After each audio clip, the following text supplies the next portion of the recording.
Hello बच्चों, कैसे हैं आप लोग। तो हमने इससे पिछले वाले वीडियो लेक्चर में जो बात की थी वो बात की थी बच्चों हमने इलेक्ट्रिक फील्ड के कुछ क्वेश्चंस पर, है ना। अब उसी को हम आगे बढ़ाते हुए कुछ क्वेश्चंस और देखना चाहते हैं। जैसे क्वेश्चन लिखा हुआ है बोर्ड पर, मैं स्टार्ट करते हैं। An electron is in equilibrium in an external electric field when. अब देखो, पहले तो मैंने कहा कि इलेक्ट्रिक फील्ड, किसी इलेक्ट्रिक फील्ड में इलेक्ट्रॉन जो है वो इक्विलिब्रियम में है, तो मान लेते हैं वही सीन पिछले क्वेश्चन की तरह, ये इलेक्ट्रॉन है और इलेक्ट्रिक फील्ड यहां रहा होगा, यानी इस डायरेक्शन में रहा होगा। तब इस पर फोर्स ऊपर की तरफ लगा होगा और इसके वेट को इसने बैलेंस कर लिया होगा। ओके, तो फर्स्ट इक्वेशन तो यहां पर आ गई, Q इज इक्वल टू माझी, equation number 1। When electric field is in opposite direction, ये तो इनिशियली है,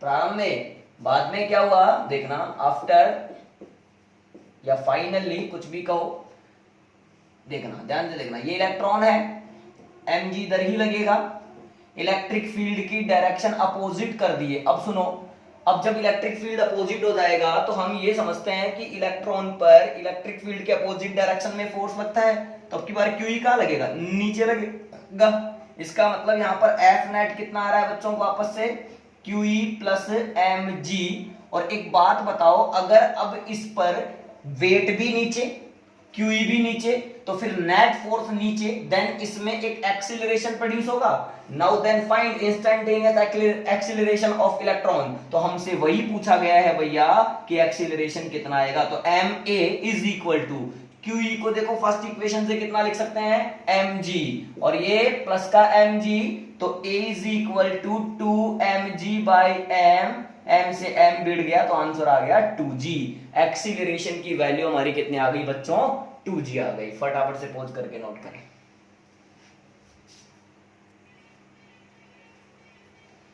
तो नेक्स्ट क्वेश्चन देखिए बच्चों, नेक्स्ट क्वेश्चन क्या है। ये यूनिफॉर्म इलेक्ट्रिक फील्ड है जिसकी डायरेक्शन नीचे की तरफ है, और बोला है एक माइनस क्यू चार्ज है, या एक बॉडी है जिस पर चार्ज है माइनस क्यू और उसका मास है m।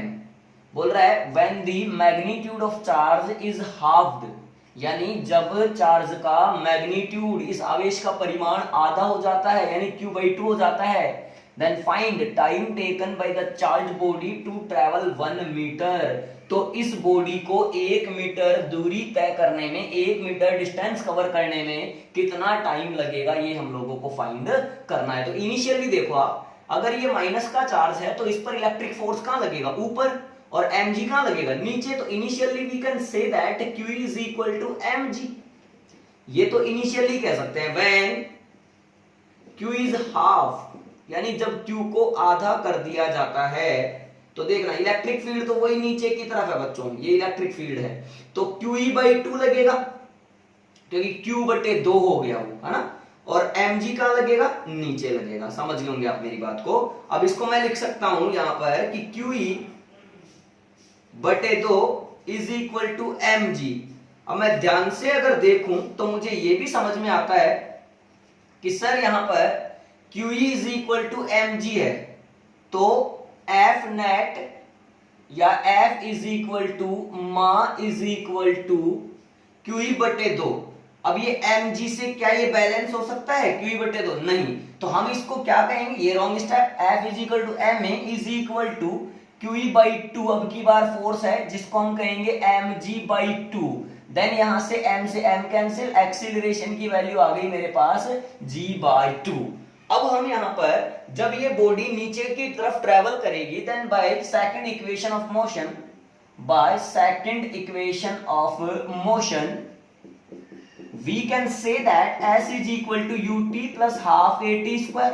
अच्छा, इनिशियली ये रुका हुआ है क्योंकि इक्विलिब्रियम में है, देन u की वैल्यू कितनी है, 0 है, और s की वैल्यू 1 हाफ, a कितना है बच्चों, g/2 t square. T square हमसे पूछा है, ये कितना हो गया 4/10, तो t square is equal to 4/10, then t की वैल्यू आ गई √4/10, यानी ये आ गया हमारे पास 2/5 सेकेंड, अंडर रूट में 2/5 सेकेंड। फटाफट से नोट करें पोज करके।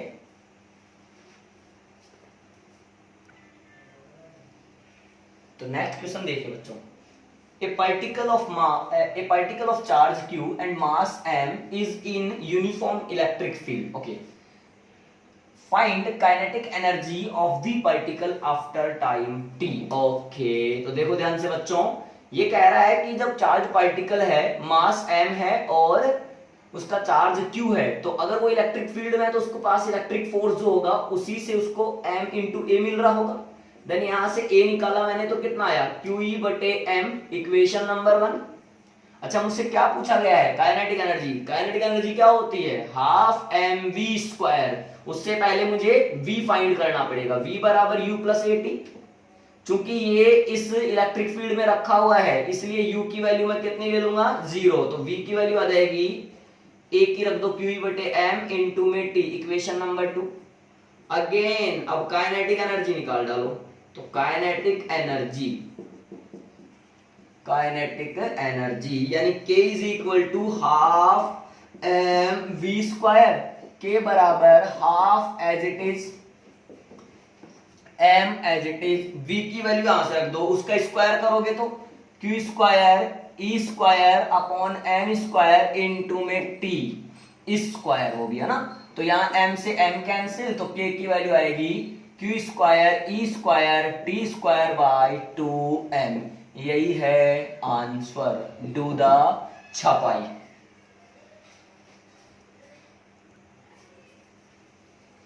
ओके बच्चों, आपको क्वेश्चन समझ में आए होंगे। अब हम जो बात करने वाले हैं वो बात करने वाले हैं एक कॉन्सेप्ट की। ये कॉन्सेप्ट है concept based on simple pendulum. देखिए किस तरह से हमसे सवाल पूछेगा और किस तरह से हमें जवाब बताने होंगे। आप देखिए मेरी बात समझिए, हम लोगों को किस तरह से पूछेगा। पहले मैं सिंपल सी बात करता हूं कि सिंपल पेंडुलम जो होता है उसके लिए टाइम पीरियड पर बेस्ड क्वेश्चन बनाए जा सकते हैं। जैसे मान लीजिए ये कोई भी बॉब है और ये एल लेंथ की एक स्ट्रिंग से लटका हुआ है, तो हमें पता है कि इसमें mg नीचे लगता है, नो डाउट। इसका टाइम पीरियड अगर हमसे पूछा जाता है तो time period of this simple pendulum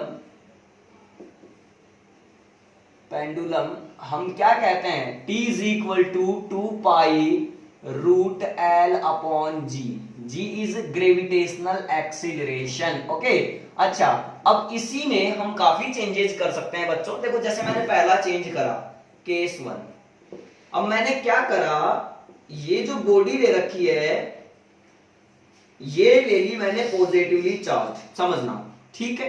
अच्छा अब ये जो है पॉजिटिवली चार्ज है, इलेक्ट्रिक फील्ड की डायरेक्शन मैंने ये ले ली। अब मुझे पता है कि mg नीचे ही लगना है और उसके अलावा जो इलेक्ट्रिक फोर्स लगेगा QE वो भी नीचे लगेगा, क्योंकि पॉजिटिव चार्ज पर इलेक्ट्रिक फील्ड की डायरेक्शन में फोर्स लगता है, नेगेटिव चार्ज पर इलेक्ट्रिक फील्ड के अपोजिट डायरेक्शन में फोर्स लगता है। तो यहां से मुझे F नेट मिल गया, F net is equal to QE plus का माजी, यानी मैं कह सकता हूं MA is equal to QE plus माजी। देन A कितना कह सकता हूं बच्चों मैं, बोलो फटाफट से, G, इसको ले लिया पहले, G प्लस QE बटे m। अब मेरी बात समझो आप, अब यहां पर जो है एक्सीलरेशन चेंज हो गया, देन टाइम पीरियड भी चेंज होना चाहिए, बिल्कुल बच्चों। तो t बराबर 2 pi root l upon g effective use करना पड़ेगा, and g effective is g plus QE बटे m। तो t is equal to 2 pi root l upon g plus QE बटे m। अब एक बात मुझे अच्छे से समझ में आ गई, क्या तुम्हें समझ में आई कि यहां पर जो है एक्सीलरेशन की वैल्यू इंक्रीज हुई है तो t की वैल्यू क्या हुई है बच्चों, डिक्रीज हुई है, यानी यहां पर टाइम ऑफ ऑसिलेशन जो होगा वो डिक्रीज हो जाता है। क्लियर है क्या?